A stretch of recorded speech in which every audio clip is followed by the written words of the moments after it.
ಇನ್ನು ರಾಜ್ಯ ಬಿಜೆಪಿಯಲ್ಲಿ ವಿಧಾನ ಪರಿಷತ್ನ ಅಡ್ಡ ಮತದಾನದ ಬಿರುಗಾಳಿ ಜೋರಾಗಿದೆ. ಮಂಜುನಾಥ ಸ್ವಾಮಿಗೆ 1001 ರೂಪಾಯಿ ಕಾಣಿಕೆಯನ್ನು ಹಾಕಿದ್ದಾರೆ. ಬಿಜೆಪಿಯ ರಾಜ್ಯಾಧ್ಯಕ್ಷ ಬಿವೈ ವಿಜೇಂದ್ರ ಧರ್ಮಸ್ಥಳದಲ್ಲಿ ಮಂಜುನಾಥನ ದರ್ಶನ ಪಡ್ಕೊಂಡು ತಪ್ಪು ಕಾಣಿಕೆಯನ್ನು ಹಾಕಿದ್ದಾರೆ. ಮಂಜುನಾಥನ ದರ್ಶನದ ಬಳಿಕ ಧರ್ಮಸ್ಥಳದಲ್ಲಿ ಸುದ್ದಿಗೋಷ್ಠಿ ನಡೆಸಿದ್ದಾರೆ. ಸಿಎಂ ಡಿಕೆ ಶಿವಕುಮಾರ್ ನಾನು ಜೊತೆಯಾಗಿದ್ದಾರೆ ಅನ್ನೋ ಚರ್ಚೆ ಆಗ್ತಾ ಇದೆ. ಡಿಕೆ ಶಿವಕುಮಾರ್ ಜೊತೆ ಯಾವ ವ್ಯವಹಾರ ಕೂಡ ಇಲ್ಲ. ಧರ್ಮಸ್ಥಳದಲ್ಲಿ ಸುದ್ದಿಗೋಷ್ಠಿ ವೇಳೆ ಬಿವೈ ವಿಜೇಂದ್ರ ಮಾತನಾಡಿದ್ದಾರೆ. ಕೆಪಿಸಿಸಿ ಅಧ್ಯಕ್ಷರಾಗಿದ್ದಾಗ ಏನು ಮರ್ಯಾದೆ ಕೊಡಬೇಕೋ ಕೊಟ್ಟಿದ್ದೇವೆ. ಅಪಪ್ರಚಾರ ಮಾಡೋರಿಗೆ ಭಗವಂತ ಒಳ್ಳೆ ಬುದ್ಧಿಯನ್ನ ಕೊಡಲಿ. ಅಡ್ಡೇಟು ಪ್ರಕರಣದಲ್ಲಿ ಕಾಂಗ್ರೆಸ್ ಕೆಲವರ ಹೆಸರನ್ನ ತೇಲಿ ಬಿಡುತ್ತಿದ್ದಾರೆ. ಹೀಗಾಗಿ ನಮ್ಮ ಬಗ್ಗೆ ಅನುಮಾನ ಆಗೋ ಪರಿಸ್ಥಿತಿ ಎದುರಾಗಿದೆ. ಯಾರು ದ್ರೋಹ ಮಾಡಿದ್ದಾರೆ ಎಲ್ಲವನ್ನು ಕೂಡ ವರಿಷ್ಠರು ಗಮನಿಸಿದ್ದಾರೆ. ಸತ್ಯ ಇಂದಲ್ಲ ನಾಳೆ ಹೊರ ಬರುತ್ತೆ ಅಂತ ವಿಜೇಂದ್ರ ಸುದ್ದಿಗೋಷ್ಠಿಯಲ್ಲಿ ಮಾತನಾಡಿದ್ದಾರೆ. ರಾಜ್ಯ ಬಿಜೆಪಿಯಲ್ಲಿ ವಿಧಾನ ಪರಿಷತ್ನ ಅಡ್ಡ ಮತದಾನದ ಬಿರುಗಾಳಿ ಎದ್ದಿರುವಂತಹ ಸಂದರ್ಭದಲ್ಲಿ ಧರ್ಮಸ್ಥಳಕ್ಕೆ ಭೇಟಿಯನ್ನ ಕೊಟ್ಟು ಮಂಜುನಾಥನ ದರ್ಶನ ಪಡ್ಕೊಂಡ ನಂತರದಲ್ಲಿ ಮಾತನಾಡಿದ್ದಾರೆ.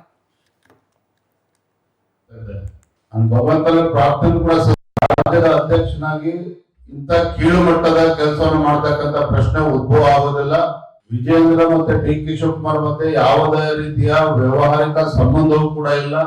ಯಾವುದಾದ ಆತ್ಮೀಯತೆಯೂ ಕೂಡ ನಮ್ಮ ಮಧ್ಯೆ ಇಲ್ಲ. ಆ ಒಬ್ಬ ಕೆಪಿಸಿಸಿ ಅಧ್ಯಕ್ಷರಾಗಿ ಏನ್ ಗೌರವ ಕೊಡ್ಬೇಕಿತ್ತು ನಾನು ಕೊಟ್ಟಿದ್ದೇನೆ. ರಾಜ್ಯದ ಮುಖ್ಯಮಂತ್ರಿಗಳಿಗೆ ಏನ್ ಗೌರವ ಕೊಡಬೇಕು ಕೊಡ್ಲೇಬೇಕಾಗ್ತದೆ ಒಬ್ಬ ಶಾಸಕನಾಗಿ. ಅದು ಬಿಟ್ರೆ ನಮ್ಮ ನಡುವೆ ಯಾವುದೋ ಒಂದು ಆತ್ಮೀಯತೆ ವ್ಯವಹಾರಿಕ ಸಂಬಂಧ ಇಲ್ಲ ಅನ್ನೋದನ್ನ ನಾನು ಮತ್ತೆ ಮತ್ತೆ ಸ್ಪಷ್ಟಪಡಿಸ್ತಾ ಇದ್ದೇನೆ.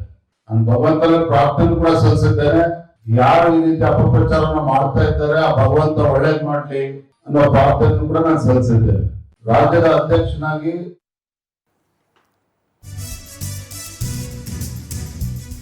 ಧರ್ಮಸ್ಥಳದಲ್ಲಿ ಬಿಜೆಪಿ ರಾಜ್ಯಾಧ್ಯಕ್ಷ ಬಿವೈ ವಿಜೇಂದ್ರ ಸುದ್ದಿಗೋಷ್ಠಿ ನಡೆಸಿದ್ದಾರೆ. ಅಡ್ಡ ಮತದಾನದಿಂದ ನನಗೆ ಲಕ್ಷಾಂತರ ಕಾರ್ಯಕರ್ತರಿಗೆ ನೋವಾಗಿದೆ. ಇದು ಬೇರೆ ಬೇರೆ ಚಟುವಟಿಕೆಗಳನ್ನು ರಾಜ್ಯದಲ್ಲಿ ಹುಟ್ಟು ಹಾಕಿತ್ತು. ಅಡ್ಡ ಮತದಾನದ ಮರುದಿನ ನನ್ನ ಮನಸ್ಸು ಕೂಡ ಆಘಾತವಾಗಿತ್ತು. ಧರ್ಮಸ್ಥಳದಲ್ಲಿ ಸತ್ಯಾಸತ್ಯತೆ ತಿಳಿಬೇಕು ಅಂತ ಆಣೆ ವಿಚಾರವನ್ನು ಹೇಳಿದ್ದೆ. ನಾನು ಭಾವನಾತ್ಮಕ ವ್ಯಕ್ತಿ, ಮನಸ್ಸಿನಲ್ಲಿ ಇದ್ದದನ್ನು ಮಾತ್ರ ಹೇಳಿದ್ದೆ. ನಾನು ನಂಬುವ ಧರ್ಮಸ್ಥಳಕ್ಕೆ ಬಂದು ಇವತ್ತು ದರ್ಶನ ಪಡ್ಕೊಂಡಿದ್ದೇನೆ. ಸುದ್ದಿಗೋಷ್ಠಿಯ ವೇಳೆ ಬಿಜೆಪಿ ರಾಜ್ಯಾಧ್ಯಕ್ಷ ಬಿವೈ ವಿಜೇಂದ್ರ ಹೇಳಿಕೆಯನ್ನ ಕೊಟ್ಟಿದ್ದಾರೆ. ಚುನಾವಣೆ ಸಂದರ್ಭದಲ್ಲಿ ನಡೆದಂತ ಅಡ್ಡ ಮತದಾನ ನನ್ನನ್ನು ಸೇರಿದಂತೆ ರಾಜ್ಯದ ಲಕ್ಷಾಂತರ ಕಾರ್ಯಕರ್ತರು ಬಹಳ ನೋವನ್ನ ವ್ಯಕ್ತಪಡಿಸಿದ್ದಾರೆ, ಬಹಳ ನೋವನ್ನ ಅನುಭವಿಸಿದ್ದಾರೆ. ಬಿಜೆಪಿಯ ನಮ್ಮ ಶಾಸಕರುಗಳೇ ಆದಂತ ಅಡ್ಡ ಮತದಾನ ಬೇರೆ ಬೇರೆ ಚರ್ಚೆಗಳನ್ನು ಕೂಡ ರಾಜ್ಯಾದ್ಯಂತ ಹುಟ್ಟಾಕಿರ್ತಕ್ಕಂಥದ್ದು ಕೂಡ ನಾನು ಗಮನಿಸ್ತಾ ಇದ್ದೇನೆ. ಹಾಗಾಗಿ ಅವತ್ತು ನಾನು ಚುನಾವಣೆ ಫಲಿತಾಂಶದ ಮಾರನೇ ದಿನ ನನ್ನ ಮನಸ್ಸಿಗೂ ಕೂಡ ಅಗಾಧವಾದಂತಹ ಘಾಸಿಯಾದಂತಹ ಸಂದರ್ಭದಲ್ಲಿ ಶಾಸಕಾಂಗ ಪಕ್ಷದ ಸಭೆ ಧರ್ಮಸ್ಥಳದಲ್ಲಿ ಆಗ್ಬೇಕು, ಶಾಸಕರು ಸನ್ನಿಧಿಯಲ್ಲಿ ಸತ್ಯಾಸತ್ಯತೆ ತಿಳಿದುಕೊಳ್ಬೇಕು ಅಂತೇಳಿ ನಾನು ಹೇಳಿದ್ದು ನಿಜ. ನಾನು ಕೂಡ ಒಬ್ಬ ಭಾವನಾತ್ಮಕ ವ್ಯಕ್ತಿ. ನನ್ನ ಮನಸ್ಸಿಗೆ ಏನು ತೋಚ್ತೋ ಅದನ್ನು ಹೇಳಿದ್ದೇನೆ. ಪಕ್ಷದೆಲ್ಲ ಹಿರಿಯ ನಾಯಕರ ಅಭಿಪ್ರಾಯದ ಮೇರೆಗೆ ಇಲ್ಲ ವಿಜೇಂದ್ರ ಅವರು ಇದಕ್ಕೆ ನಾವು ಅಲ್ಲಿ ತನಕ ತೆಗೆದುಕೊಂಡು ಹೋಗೋದು ಬೇಡ, ವರಿಷ್ಠರ ಗಮನಕ್ಕೆ ತರೋಣ, ಇಂದೆಲ್ಲ ನಾಳೆ ಸತ್ಯ ಏನು ಅಂತ ಹೇಳಿ ಗೊತ್ತಾಗೇ ಆಗ್ತದೆ, ಅಲ್ಲಿಂದ ಮುಂದುವರ್ಸೋದು ಬೇಡ ಅಂತ ಹೇಳಿ ನನಗೆ ಕಿವಿ ಮಾತನ್ನ ಹೇಳಿದಂತ ಸಂದರ್ಭದಲ್ಲಿ ಆದ್ರೆ ಚುನಾವಣೆ ಸಂದರ್ಭದಲ್ಲಿ ಇನ್ನು ಇದೇ ವಿಚಾರಕ್ಕೆ ಸಂಬಂಧಪಟ್ಟ ಹಾಗೆ ಹೆಚ್ಚಿನ ಅಪ್ಡೇಟ್ಸ್ ಅನ್ನು ಕೊಡ್ತಾರೆ ನಮ್ಮ political bureau head Raghavendra live ನಲ್ಲಿ ಜಾಯ್ನ್ ಆಗ್ತಾ ಇದ್ದಾರೆ. ರಾಘವೇಂದ್ರ, ನೋಡ್ತಾ ಇದ್ದೀವಿ ಧರ್ಮಸ್ಥಳಕ್ಕೆ ವಿಸಿಟ್ ಮಾಡಿ ಪತ್ರಿಕಾಗೋಷ್ಠಿ ಮುಖೇನ ಸತ್ಯದ ಬಗ್ಗೆ ಮಾತನಾಡಿದ್ದಾರೆ. ಯಾರು ಏನ್ ಮಾಡಿದ್ದಾರೆ ಅಂತ ಮುಂದೆ ಗೊತ್ತಾಗುತ್ತೆ ಅಂತ ಧರ್ಮಸ್ಥಳದಲ್ಲಿ ಪ್ರಾರ್ಥನೆ ಮಾಡಿದಂತ ನಡಿಕ ಸುದ್ದಿಗೋಷ್ಠಿಯಲ್ಲಿ ಮಾತನಾಡಿದರೆ ಅಪ್ಡೇಟ್ಸ್ ಕೊಡೋದಾದ್ರೆ ರಾಘವೇಂದ್ರ. ಖಂಡಿತವಾಗೂ ಶಿವಕುಮಾರ್, ಏನಂದ್ರೆ ಬಿಜೆಪಿಯ ರಾಜ್ಯಾಧ್ಯಕ್ಷ ಬಿವೈ ವಿಜೇಂದ್ರ ಧರ್ಮಸ್ಥಳಕ್ಕೆ ಭೇಟಿಯನ್ನು ಕೊಟ್ಟಿರ್ತಕ್ಕಂಥದ್ದು.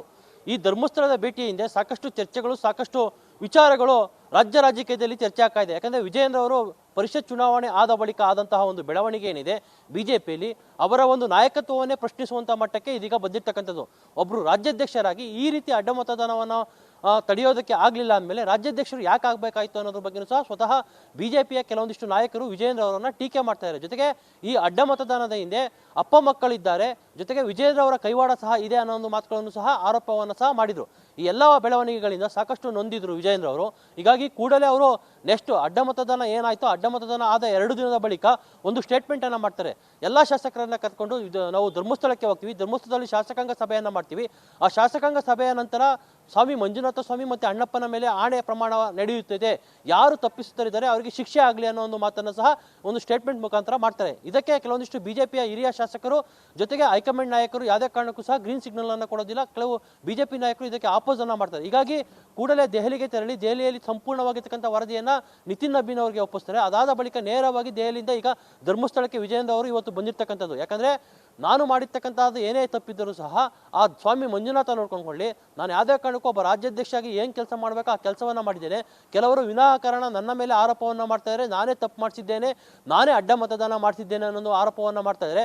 ಎಲ್ಲವನ್ನು ಸಹ ಸ್ವಾಮಿ ಅಣ್ಣಪ್ಪ ಮತ್ತೆ ಮಂಜುನಾಥ ಸ್ವಾಮಿ ನೋಡ್ಕೊಳ್ಳಿ, ನಾನು ಈ ಪುಣ್ಯಕ್ಷೇತ್ರದಲ್ಲಿ ನಿಂತ್ಕೊಂಡು ಹೇಳ್ತಾ ಇದ್ದೇನೆ, ನನ್ನ ಮತ್ತೆ ಡಿ ಕೆ ಶಿವಕುಮಾರ್ ಅವರ ನಡುವೆ ಯಾವುದೇ ರೀತಿಯ ಆತ್ಮೀಯ ಸಂಬಂಧ ಇಲ್ಲ, ಬಿಗ್ನೆಸ್ ಸಹ ಇಲ್ಲ. ನಾನು ಒಬ್ಬ ಅವರಿಗೆ ರಾಜ್ಯಾಧ್ಯಕ್ಷನಾಗಿ ಯಾವ ರೀತಿ ಗೌರವವನ್ನು ಕೊಡಬೇಕಾಗಿತ್ತೋ ಅವರು ಒಬ್ರು ಕೆಪಿಸಿಸಿ ಅಧ್ಯಕ್ಷರಾಗಿದ್ರು ಅದೇ ರೀತಿ ಗೌರವವನ್ನು ನಾನು ಕೊಟ್ಟಿದ್ದೇನೆ ಹೊರತು ಯಾವುದೇ ರೀತಿಯ ಅನನ್ಯತೆಯಾಗಲಿ ನಮ್ಮಿಬ್ಬರ ನಡುವೆ ಉಳಿದಿಲ್ಲ ಅನ್ನೋ ಮಾತನ್ನ ಖಚಿತವಾಗಿ ಕಾರವಾಗಿ ಅವರು ಪ್ರಕ್ರಿಯೆಯನ್ನು ನೀಡ್ತಾರೆ. ಇವರಿಗೆ ಕರಾವಳಿಯ ಕೆಲವೊಂದಿಷ್ಟು ಶಾಸಕರು ಮತ್ತೆ ನಾಯಕರು ಸಹ ಸಾಥನ್ನ ಕೊಟ್ಟಿರ್ತಕ್ಕಂಥದ್ದು. ಇನ್ನು ಈಶ್ವರಪ್ಪರು ಮಾಡಿರ್ತಕ್ಕಂಥ ಒಂದು ಸ್ಟೇಟ್ಮೆಂಟ್ಗೂ ಸಹ ಸಂಬಂಧಪಟ್ಟಂತೆ ತುಂಬಾ ಕಾರವಾಗಿ ಪ್ರತಿಕ್ರಿಯೆಯನ್ನು ನೀಡಿರ್ತಕ್ಕಂಥದ್ದು. ಈಶ್ವರಪ್ಪನವರೊಬ್ಬರು ಹಿರಿಯ ರಾಜಕಾರಣಿ, ಈ ಹಿಂದೆ ಯಡಿಯೂರಪ್ಪನವ್ರ ಜೊತೆಗಿದ್ದಾಗ ಅವರೆಲ್ಲ ಏನು ಮಾಡಿದ್ದಾರೆ ಅನ್ನೋದನ್ನ ನೆನೆಸ್ಕೊಳ್ಳಿ. ಆದರೆ ನಾನೊಬ್ಬ ರಾಜ್ಯಾಧ್ಯಕ್ಷನಾಗಿ ಬಿಜೆಪಿ ರಾಜ್ಯಾಧ್ಯಕ್ಷನಾಗಿ ಕೆಲಸವನ್ನ ಮಾಡ್ತಾ ಇದ್ದೇನೆ, ಯಾರು ತಪ್ಪು ಮಾಡಿದ್ದಾರೆ ಅವರಿಗೆ ಸರಿಯಾದ ಶಿಕ್ಷೆ ಆಗಬೇಕು ಅನ್ನೋ ನಿಟ್ಟಿನಲ್ಲಿ ನಾನು ಆಣೆ ಪ್ರಮಾಣಕ್ಕೆ ಆಹ್ವಾನವನ್ನು ಕೊಟ್ಟೆ. ಆದರೆ ನಮ್ಮ ನಾಯಕರು ಅದಕ್ಕೆ ಬೇಡ ಅಂತ ಹೇಳಿದ್ರು. ಧಾರ್ಮಿಕ ಕ್ಷೇತ್ರದಲ್ಲಿ ರಾಜಕೀಯ ಮಾಡೋದು ಬೇಡ ಅನ್ನೋ ನಿಟ್ಟಿನಲ್ಲಿ ಅದಕ್ಕೆ ನಾವು ಅದನ್ನು ನಿಲ್ಲಿಸಿದ್ವಿ. ಆದರೆ ನಾನು ಏನು ಧರ್ಮಸ್ಥಳ ಮಂಜುನಾಥ ಸ್ವಾಮಿ ಮೇಲೆ ಇದನ್ನು ಮಾಡಿದ್ದು, ಹಾಗಾಗಿ ನಾನು ಧರ್ಮಸ್ಥಳಕ್ಕೆ ಬಂದಿದ್ದೇನೆ, ವಿಶೇಷ ಪೂಜೆಯನ್ನು ಸಹ ಸಲ್ಲಿಸಿದ್ದೇನೆ. ಯಾರು ತಪ್ಪು ಮಾಡಿದ್ದಾರೆ ಅವರಿಗೆ ಸರಿಯಾದ ಶಿಕ್ಷೆ ಆಗಲಿ ಅನ್ನೋ ಒಂದು ಪ್ರಾರ್ಥನೆಯನ್ನು ಸಹ ಮಾಡಿದ್ದೇನೆ. ಮುಂದೆ ಒಳ್ಳೆ ದಿನಗಳು ಬರ್ತವೆ, ರಾಜ್ಯದಲ್ಲಿ ಈಗ ಬರಗಾಲ ಬಂದಿದೆ, ಒಳ್ಳೆ ದಿನಗಳು ಬರಲಿ ಅಂತಲೂ ಸಹ ದೇವರಲ್ಲಿ ಮನವಿಯನ್ನ ಮಾಡಿದ್ದೇನೆ. 1001 ರೂಪಾಯಿ ಹರಕೆಯ ಹಣವನ್ನು ಸಹ ನಾನು ಸಲ್ಲಿಸಿದ್ದೇನೆ ಅನ್ನೋ ಸ್ಟೇಟ್ಮೆಂಟ್ ಅನ್ನ ವಿಜಯೇಂದ್ರ ಅವರು ಮಾಡಿರ್ತಕ್ಕಂಥದ್ದು. ಒಟ್ಟಿನಲ್ಲಿ ಪರಿಷತ್ ಚುನಾವಣೆ ಆದ ಬಳಿಕ ರಾಜ್ಯ ಬಿಜೆಪಿ ನಡೀತಾ ಇರ್ತಕ್ಕಂತಹ ಬೆಳವಣಿಗೆಗಳು, ವಿಜಯೇಂದ್ರ ಅವರ ಮೇಲೆ ನಡೀತಾ ಇರ್ತಕ್ಕಂತಹ ಅಲಿಗೇಷನ್ಗಳು ಎಲ್ಲದಕ್ಕೂ ಸಹ ಒಂದು ವೇದಿಕೆ ನಿರ್ಮಾಣ ಆಗಬೇಕಾಯ್ತು. ಆ ವೇದಿಕೆಯಲ್ಲಿ ಒಂದು ಮೆಸೇಜ್ ಅನ್ನ ವಿಜಯೇಂದ್ರ ಅವರು ಕೊಡಬೇಕಾಯ್ತು. ಹಾಗಾಗಿ ಈ ಒಂದು ಧರ್ಮಸ್ಥಳದಲ್ಲಿ ಒಂದು ಮೆಸೇಜ್ ಅನ್ನ ವಿಜಯೇಂದ್ರ ಅವರು ಕೊಟ್ಟಿದ್ದಾರೆ. ಹೊಂದಾಣಿಕೆಯ ರಾಜಕಾರಣ, ಅಡ್ಜಸ್ಟ್ಮೆಂಟ್ ಪೊಲಿಟಿಕ್ಸ್ ಏನಿದೆ ಅದಕ್ಕೆ ಸಂಬಂಧಪಟ್ಟಂತೆ ನನ್ನ ಮೇಲೆ ಟೀಕೆಯನ್ನ ಮಾಡ್ತಾ ಇದ್ದಾರೆ, ಅದ್ಯಾವುದು ಸಹ ಇಲ್ಲ ಅನ್ನೋ ಮಾತನ್ನು ಸಹ ವಿಜಯೇಂದ್ರ ಅವರು ಸ್ಪಷ್ಟವಾಗಿ ಹೇಳಿರ್ತಕ್ಕಂಥದ್ದು. ಶಿವಕುಮಾರ್, ಥ್ಯಾಂಕ್ ಯು ರಾಘವೇಂದ್ರ, ನಿಮ್ಮೆಲ್ಲ ಮಾಹಿತಿಗಾಗಿ.